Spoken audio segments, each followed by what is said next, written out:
A true love story, a man and his demon.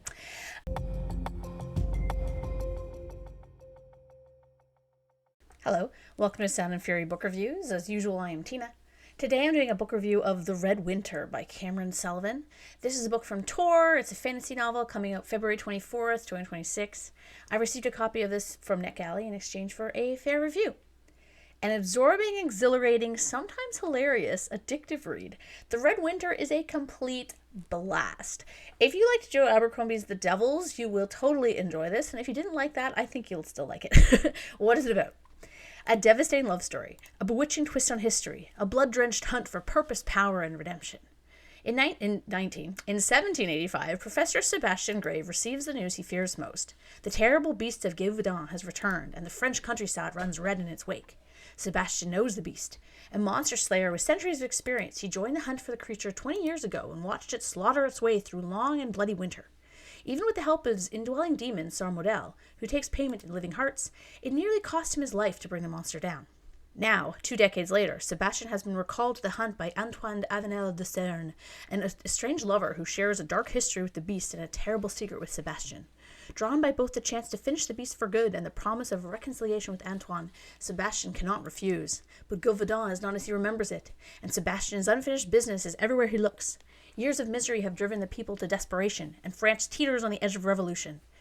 Sebastian's arcane activities, not to mention his demonic counterpart, have also attracted the inquisitorial eye of the French clergy, and the beast is poised to close his jaws around them all and plunge the continent into war. That's a great blurb. Sometimes I worry that one day, I'll have read it all. You read so much and nothing is really a surprise or draws you in anymore.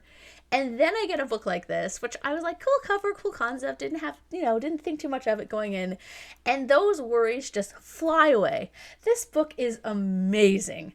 I've said this before, but I know a book is awesome when I tell my partner about it. And I rambled on and on and on about this one for quite some time. He probably has no idea what I was talking about, but that's fine. I'm going to have a spoiler section at the end of this, as there are some things I just need to fangirl over, but I'm going to give you a spoiler-free review first to basically try and convince you to read this, because I loved it. So we have an interweaving frame story, which is really fun. Is it a preface? It might be a foreword. I can't remember. But it's part of the story. Don't skip it. I almost did, because sometimes prefaces, if they're written by the author, include spoilers, and I was just like, what a weird thing to kind of have. And then I realized it's actually part of the book, so don't skip that. It's set today, and then we have the main story taking place in the 1700s, which frames another story set 20 years prior that the narrator is telling another character. And then there's another story set in the 1400s, but told by a different character, which is relevant, very relevant to the story in the 1700s. It sounds confusing, but it's not confusing at all, and it's an ingenious way to do reveals and twists. Stuff that only made sense in 1785 due to stuff that happens in 1765, but doing it as a frame avoids annoying and didactic info dumps, and I thought that was such a fun way to do it. The book also does one of my favorite things, which is to take kind of religious mythology and make it real. In this case, all the world religions are real, but their pantheons are competing with one another for attention or control of the population. It's not actually explained. The mythology aspect is almost kind of like a cool little bonus feature. It's not like an integral part. I mean, it's an integral part of the story in a way, but it's not like this is an ancient Greek gods story. It's just they just happen to be part of the story. So we don't get a huge kind of bunch of information about how this works. We're left to infer most of it, which I really preferred. I thought it was really fun. So the different minor or major gods are mentioned, and they're characters in the book. So, for example, the Archangel Michael from Christian mythology, and there's various Greek or Roman gods, and they argue with one another. It's very fun. So because there are gods and other mythological creatures, like a succubus, there's also magic. But unlike straight-up fantasy, this book makes it so most people don't have it. It's sort of a historical fiction in that sense. It's based on a real place. It's based on a myth of something that apparently actually happened back in the 1700s. But there's these magical elements. So it's kind of like the book I reviewed a couple weeks ago, A Spell for Drowning, and then it's almost like a magical realism take on real history. And we sort of learn this history through the main character because he's thousands of years old and he has this demon partner in crime who, we're not exactly told, grants him immortality and perhaps gives him his powers. He doesn't use them very often, but when he does, it's just great. It's also great that he knows what to do. He's not a fumbling wizard, but he's a master practitioner of his craft. Because it's set in a real place and the story is based on a real French event wherein this beast was killing people in this region of Givaudan, we also have other history interspersed as well, such as the French Revolution and people like Joan of Arc. I loved that. I thought it was so cool. It's a good way to like kind of ground the book too in reality and make it, and because the kind of mythology stuff and magic stuff kind of exists outside of normal people's lives, it almost feels like, oh, this could have happened because most people don't know that it's happening. I like that kind of sneaky way of doing it. The book is very bloody.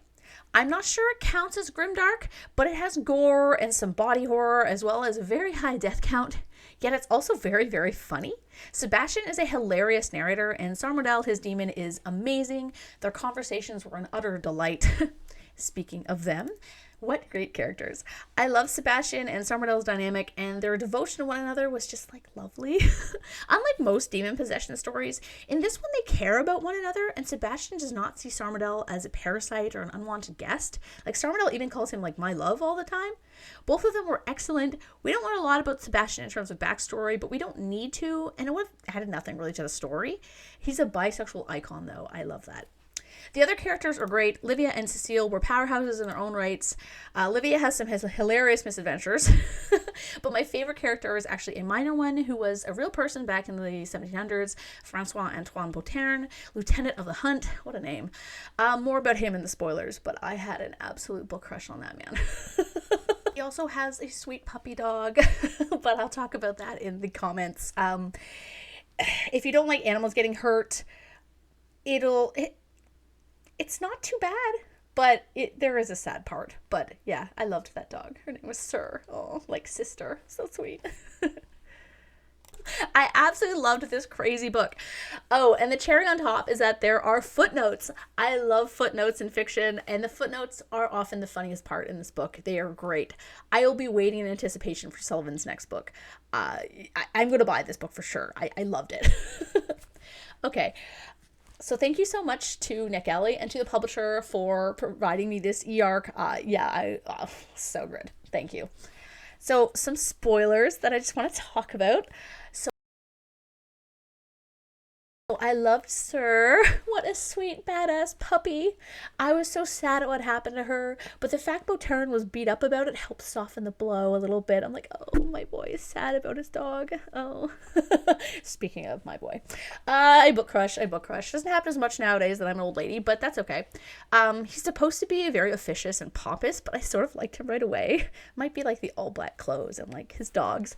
But then there's this badass scene where the angel Michael shows up to help him shoot this massive musket, and then he's all beat up about his dog, and then when she had to be put down, he wanted to be there with her, and he wore her collar as a bracelet after.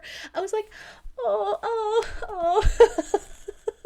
Don't know. I have this thing for like officious characters. I don't know what it is.